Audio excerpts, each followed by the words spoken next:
കുട്ടീസ്, 8ാം ക്ലാസ്സിലെ ഇക്വേഷൻ എന്ന ചാപ്റ്ററിലെ 37 പേജിലെ ഫസ്റ്റ് കണക്കാണ് ഞാൻ ചെയ്യുന്നത്. Anida and her friend bought pens for 5 pence, but together they got a discount of 3 rupees and it cost them 32 rupees. Had they brought the pens separately, how much would each have to spend? Explain ചെയ്തുതരാം ഞാൻ. അപ്പോൾ അനിതയും അനിതയുടെ കൂട്ടുകാരത്തെയും കൂടി പേന വാങ്ങാൻ പോയി. 5 പേനയാണ് അവർ മേടിച്ചത്. അതിൽ അവർക്ക് 5 ഡിസ്കൗണ്ട് കിട്ടിയത് 3 രൂപയാണ്. 3 രൂപ ഡിസ്കൗണ്ട് കിട്ടിയത് കഴിഞ്ഞ് 32 രൂപയാണ് ആ കടക്കാരനാണ് അവരിൽ നിന്ന് മേടിച്ചത്. ഇവർ സെപ്പറേറ്റ് ആയിട്ടാണ് നമ്മൾ പേന വാങ്ങുന്നതെങ്കിൽ ഒരു പേനയ്ക്ക് എത്ര രൂപ സ്പെൻഡ് ചെയ്തേനെ എന്നാണ് ഈ കണക്കിൻ്റെ അർത്ഥം. അപ്പോൾ നമുക്കൊന്ന് ചെയ്തു നോക്കിയാലോ. അനിതയും അനിതയുടെ കൂട്ടുകാരത്തെയും കൂടി എത്ര പെൻ മേടിച്ചു? 5 പെൻ മേടിച്ചു. 5 പെന്നിന് 32 റുപ്പീസാണ് പേ ചെയ്തത്. ഇതിൽ 3 റുപ്പീസ് ഡിസ്കൗണ്ട് എത്രയാണ്? ഡിസ്കൗണ്ട് കിട്ടിയത് 3 രൂപയാണ്. 3 റുപ്പീസ്. അപ്പോൾ 5 പെന്നിൻ്റെ ആക്ച്വലായിട്ടുള്ള വില 32 + 3 35 റുപ്പീസാണ്. അത് മനസ്സിലായില്ലേ? ഡിസ്കൗണ്ട് ഇല്ലായിരുന്നെങ്കിൽ അവർക്ക് 35 റുപ്പീസ് കൊടുക്കേണ്ടി വന്നേനെ. അപ്പോൾ 5 പേനയ്ക്ക് ശരിക്കുള്ള വില 35 രൂപയാണ്, 35. അപ്പോൾ ഒരു പെന്നിൻ്റെ വില എത്രയാണെന്നറിയില്ലേ? 35/5 = 7. അപ്പോൾ ഒരു പെന്നിന് അവരെത്ര രൂപ സ്പെൻഡ് ചെയ്യേണ്ടി വന്നേനെ? 7 റുപ്പീസ്.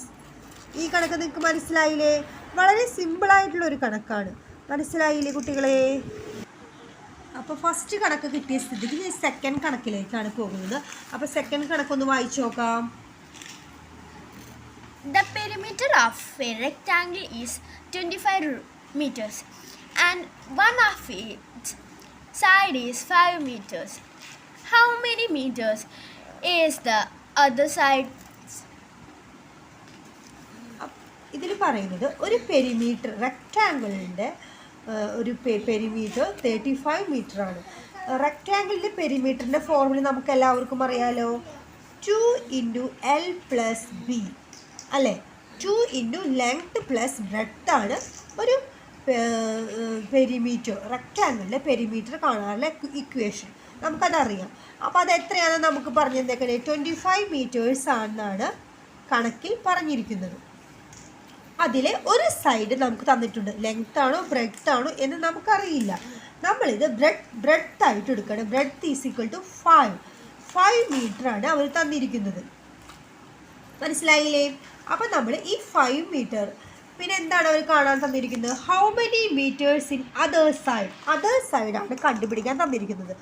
അതർ സൈഡ് എന്ന് പറഞ്ഞാൽ L = ഹൗ, എത്രയാണ് L എന്നാണ് നമുക്ക് കണ്ടുപിടിക്കാനുള്ളത്. അപ്പോൾ നമുക്കത് കണ്ടുപിടിച്ചാലോ? ഈ ഇക്വേഷനിൽ നമ്മൾ ഈ ബ്രെഡ്ത്ത് 5 മീറ്റർ ഇട്ട് നോക്കുക. എന്നിട്ട് നമുക്ക് L എങ്ങനെ കണ്ടുപിടിക്കാം എന്ന് നോക്കാം. വളരെ സിമ്പിളായിട്ടുള്ളൊരു മെത്തേഡാണിത്. 2 × L + ബ്രെഡ്ത്ത് എത്രയാണെന്ന് നമുക്കറിയാലോ? 5 = 25 മീറ്റർ. ഇനി 2L + ഈ 2നെ ഈ ബ്രാക്കറ്റിൽ നിന്ന് അങ്ങോട്ട് ഉള്ളിലേക്ക് കൊടുക്കണം. അപ്പോൾ 2L + ഈ 2 × 5 2 × 5 = 10 = 25. അപ്പോൾ 2L നമ്മളെപ്പോഴും നമുക്ക് എന്താണോ കണ്ടുപിടിക്കാനുള്ളത് അത് നമ്മൾ അവിടെ നിർത്തുക. ബാക്കിയുള്ള എല്ലാത്തിനും നമ്മൾ ഓരോരോ സ്റ്റെപ്പായിട്ട് ഈക്വലിൻ്റെ അപ്പുറത്തേക്ക് കൊണ്ടുവരാണ്. ഇങ്ങനെ ചെയ്യാനാണ് ഏറ്റവും സിമ്പിൾ. അപ്പോൾ നമ്മൾ ഇവിടെ ഈക്വലിൻ്റെ അപ്പുറത്ത് 25 എടുക്കുന്നുണ്ട്. അപ്പോൾ ഇവിടെയുള്ള ഈ 10നെ നമ്മൾ അപ്പുറത്തേക്ക് കൊണ്ടുപോകണം. ഈ 10 പ്ലസ് ആയതുകൊണ്ട് അഡീഷനാണ് ഇവിടെ ഉള്ളതുകൊണ്ട് അപ്പോൾ നമ്മൾ അപ്പുറത്തേക്ക് പോകുമ്പോൾ അത് സബ്സ്ട്രാക്ഷനോ -10. അപ്പോൾ 2L = 25 - 10 = 15. അപ്പോൾ L അപ്പോൾ 2L = 15 കിട്ടി. L എന്ന് പറയുമ്പോൾ ഈ 2നെ അപ്പുറത്തേക്ക് കൊണ്ടുപോകാം. ഇവിടെ ഇൻറ്റു ആയതുകൊണ്ട് അപ്പുറത്തേക്ക് കൊണ്ടുപോകുമ്പോൾ അത് ഹരണമാവും. അപ്പോൾ 15/2 ആവും. 15/2 = നമുക്ക് അറിയുന്നതാണ്, പക്ഷെ അറിയില്ലെങ്കിൽ നമ്മളിങ്ങനെ ഹരിച്ച് നോക്കാം. അറിയുമ്പോൾ 7.5 മീറ്റർ എന്നാണ് കിട്ടുന്നത്. അപ്പം L = 7.5 മീറ്റർ. നമുക്ക് അവസാനം നമ്മൾ എന്താണോ കണ്ടുപിടിക്കാൻ പറഞ്ഞിരിക്കുന്നത് അതിങ്ങനെ എഴുതണം. എന്നാലാണ് കറക്റ്റായിട്ട് നമുക്ക് മാർക്ക് തരുള്ളൂ ടീച്ചർ. അപ്പോൾ നിങ്ങൾക്കിത് മനസ്സിലായില്ലേ? വളരെ സിമ്പിളായിട്ടുള്ളൊരു കണക്കാണ്. 2 × L+B ആണ് അതിൻ്റെ ഫോർമുല. നമ്മൾ ബ്രെഡ്ത്താണ് 5 എടുത്തത്. ഈ ലെങ്ത്താണ് എടുക്കുന്നതെങ്കിൽ ലെങ്ത്ത് 5 എടുത്താൽ പിന്നെ നമ്മൾ ബ്രെഡ്ത്താണ് കണ്ടുപിടിക്കേണ്ടത് എന്ന് മാത്രമേ ഉള്ളൂ. വളരെ സിമ്പിളായിട്ടുള്ള കണക്കാണ്. ഒന്നും കൂടി നോക്കിയാൽ ഒന്നും കൂടി കിട്ടും. അപ്പോൾ നിങ്ങൾക്കിത് മനസ്സിലായില്ലേ കുട്ടികളെ? നെക്സ്റ്റ് കണക്ക് നോക്കിയാലോ.